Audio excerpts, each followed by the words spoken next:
Hello everyone, my name is Shyam Regar और हम आज डिस्कस करने जा रहे हैं क्लास 9 के इंग्लिश की बुक बी हाइव का lesson number 3 the little girl written by Katherine Mansfield.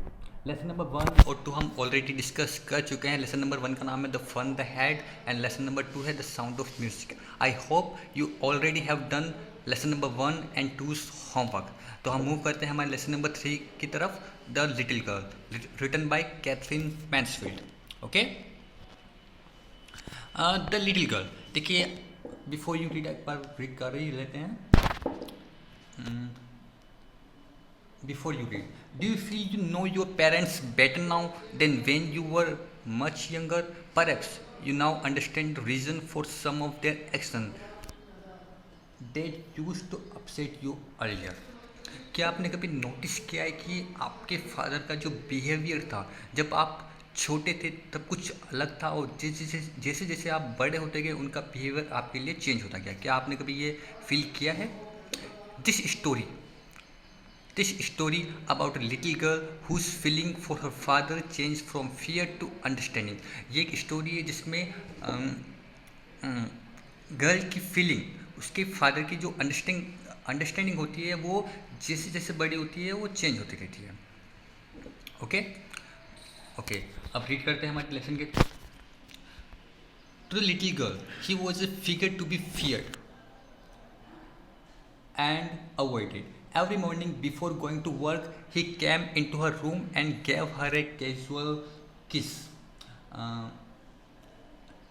जब भी फादर, मैं आपको लड़की का नाम बता देता हूँ। लड़की का नाम है केजिया। केजिया एक लिटिल गर्ल है।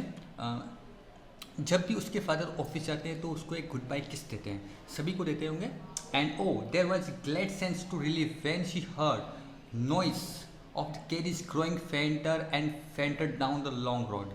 और वह अपने फादर से बहुत ही ज़्यादा डरती है, उनके सामने वो बात नहीं कर पाती है। और जब भी उसको गुड बाय किस देकर जा रहे होते हैं, ऑफिस जा रहे होते हैं और धीरे धीरे कैरिज पे बैठ के जा रहे होते हैं, तो वो एक तरह से रिलीफ महसूस करती है कि अब मुझे डरना नहीं पड़ेगा फादर से। ओके, इन द इवनिंग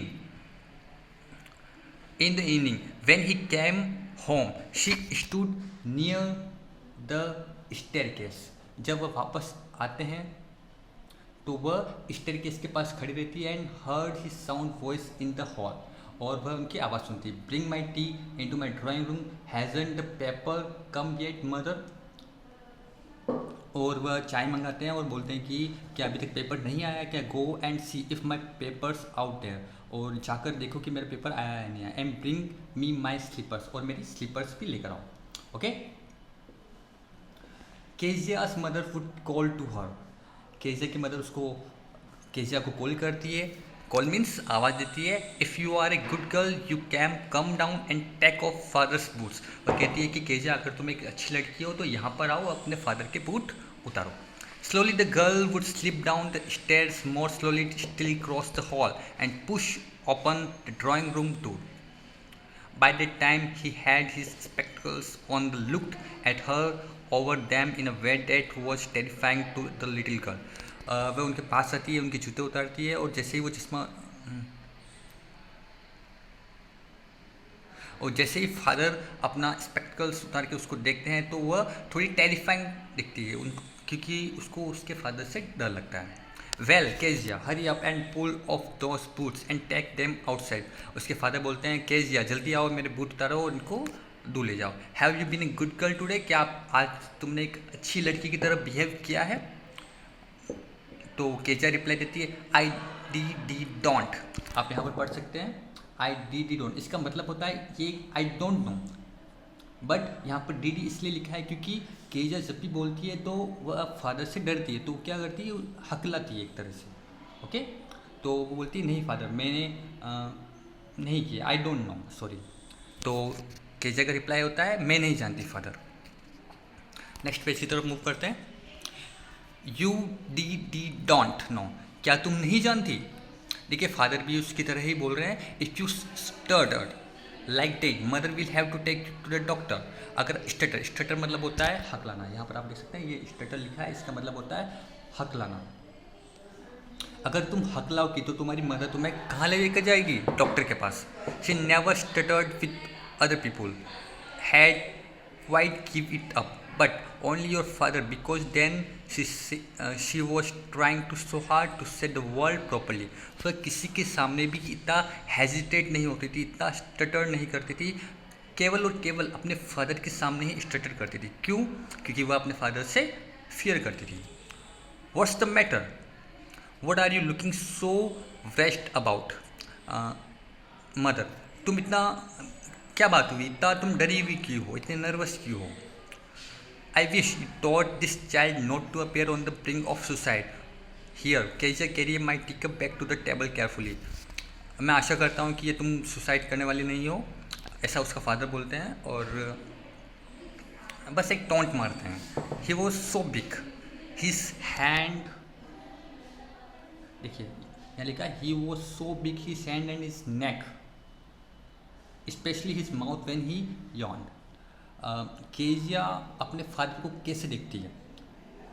उसको लगता है कि ही वॉज सो बिग, वह बहुत बड़े हैं. His hand and his neck, specially his mouth, उनके हाथ, उनकी गर्दन और स्पेशली उनका माउथ बहुत बड़ा हो जाता है जब वह उबासी लेते हैं. यॉल्ड मतलब होता है उबासी लेना. Okay. Thinking about him alone was like thinking about A giant. जब वह अकेली होती है उनके बारे में सोचती है तो उसको लगता है कि ये बहुत ही जाइंट मतलब विशाल, बहुत ही बड़ा कोई मानव है. On Sunday afternoon, grandmother sent her down to the drawing room to have a nice talk with father and mother. But the little girl always found mother reading and father stretched out on the sofa. जब on Sunday afternoon को उसकी grand mother बोलती है कि जाओ और अपने papa mummy से बात करो, तो लिटिल गर्ल जाती है और देखती है कि उसकी mother, but the little girl always found mother reading and father stretch out on the sofa. उसको उसकी मदर न्यूज़पेपर या कोई भी पेपर पढ़ रही होती है और उसके फादर सोफा पे लेटे हुए होते हैं. हिज हैंडकरशिफ मीन्स रुमाल, on his face, his feet on one of the best cushion. उसके फादर ने सिर पे भी कुशन लगाया होता है, उसके फीट भी कुशन की तरफ ही होते हैं. स्लीपिंग साउंडली एंड स्नोरिंग, वो आराम से सो रहे होते हैं. यहाँ पर आप देख सकते हैं ये केजिया खड़ी है और ये उसकी मदर है जो रीडिंग कर रही है न्यूज़पेपर. उसके फादर सोए हुए हैं, इनकी सिर की तरफ भी एक कुशन है और पाँव की तरफ भी कुशन है और यहाँ पर उन्होंने सिर पे एक कुशन लगाया हुआ है. ओके. और केजिया उनको बस देखती रहती है. ओके. नेक्स्ट पेज की तरफ मूव करते हैं हम. She sat on a stool gravely, watched him until he walked and stretched and asked to time. Then look at her. She sat on a stool. वह स्टूल पर बैठी रहती है. Gravely watched him until the walk and stretch. जब तक उसके father उठ नहीं जाते हैं. asked to time और वो उसको टाइम पूछते हैं. Then look at her. Don't stare so Kezia. वह उसके फादर उसको केजिया को बोलते हैं कि मुझे इस तरह ताको मत. स्टेयर मतलब होता है गौर से देखना या ताकना. You look like a little brown owl. तुम एक ब्राउन ओल की तरह, ओल मतलब होता है उल्लू, तुम एक ब्राउन उल्लू की तरह दिख रही हो. One day when she was kept indoor with a cold, her grandmother told her that father's birthday was next week.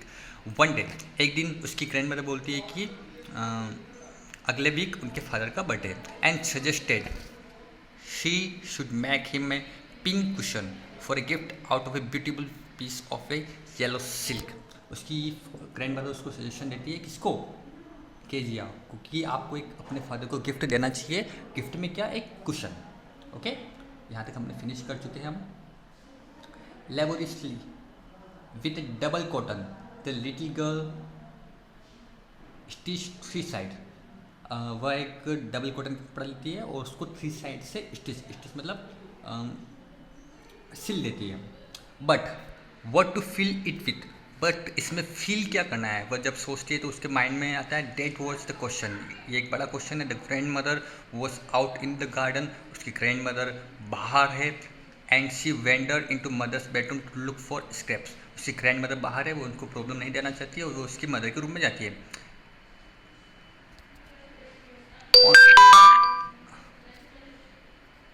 On the bed table, जो बेड की टेबल होती है, on the bed table she discovered a great many sheets of line paper. उसकी जब room के अंदर जाती है तो बेडरूम के पास जो टेबल होती है उसके पास बहुत सारे पेपर पड़े होते हैं. और मैं आपको पहले बता देता हूँ कि ये वो पेपर होते हैं जो उसके फादर के ऑफिस से कोई स्पीच देनी होती है उससे रिलेटेड होते हैं, ठीक है। तो केजे क्या करती है देखते हैं इन पेपर का। रूम्स वर सर्वेंट्स सॉरी टेट नाइट, कहाँ थे हम, टोर इनटू टीनी पीस। वह क्या करती है उन पेपर को टीनी पीस में कन्वर्ट करती है। टीनी पीस मतलब उसको फाड़ के टीनी पीस में छोटे छोटे टुकड़ों में कर देती है और उसको क्या करती है उस कुशन में फील कर लेती है और उसकी जो कुशन की जो फोर्थ साइड होती है उसको भी शूट कर देती है। शूट मतलब यहाँ पर लिखा देखो शू, इसको भी मतलब सिल देती है। That night there was a hue and cry in the house. Father's great speech for the port authority had been lost. अब जब शाम को उसके फादर आते हैं तो घर में बहुत ही हो हल्ला हो रहा होता है, लड़ाई हो रही होती है, शोरगुल हो रहा होता है, ठीक है। रूम वॉज सर्च, रूम को ढूंढे जा रहे होते हैं, किस लिए, उन पेपर्स के लिए। वो पेपर किस लिए थे, एक पोर्ट उसके फादर को एक स्पीच देनी थी port authority, okay. I hope you understand. Servants' questions. Finally, mother came into Kejia's room. Finally mother किसके रूम में आती है, केजिया के रूम में। Kezia, I suppose you didn't see some papers on a little in your room. मैं आशा करती हूँ, आई थिंक तुमने अपने फादर के पेपर देखे होंगे। Oh yes, she said, I tore them up for my surprise. मैंने उनको फाड़े और मेरे सरप्राइज के लिए यूज़ किए। मेरे सरप्राइज मीन्स फादर को सरप्राइज देने के लिए जो कुछ बनाया उसके लिए यूज़ किया। What scream mother, come straight down to the dining room this instant. तो उसकी मदर उसको गुस्सा आता है, उसको बोलते जल्दी से नीचे आओ, ठीक है, डाइनिंग रूम में लिखा है यहाँ पे, okay. And she was drag down to where father was pacing to and fro. और वो टो एंड फ्राई यहाँ पे देखिए एक ईडियम है, एक फ्रेश ईडियम है यहाँ पे। इसका मतलब होता है, इसका अलग अलग मतलब नहीं निकलेगा, ये एक ही ईडियम है, टू एंड फ्रो। इसका मतलब तो इधर उधर देखना, इधर उधर ताका जगी करना। And she was drag down to where father was pacing to and fro. और उसके पापा इधर उधर पेपर को ढूंढ रहे होते हैं। Hands behind his back. Well she had sharply, mother extend, he stop and started at the child. Stayed, stayed यहाँ पर देखिए वापस आया है। स्टेड का मतलब होता है ताकना, घूरना। डिड डू डैट, उसके फादर बोलते हैं कि आपने ये किया है। No no no, she whispered. देखिए वापस वो हकलाने लगी है यहाँ पर, no no no, she whispered. वह विस्पर्ड मतलब फुसफुसाना। Mother got up to room and fetch down the damn thing, see dates the child put to bed this instead. Mother Kezia के रूम में जाती है और वो क्वेश्चन लेकर आती है और बताती है कि देखिए इसने उन पेपर्स का क्या किया है। केजिया बहुत ज़्यादा डर जाती है। आगे उसके फादर उसके साथ कैसा बिहेव करते हैं हम नेक्स्ट वीडियो में डिस्कस करते हैं। Okay, thank you, thanks for listening, God bless.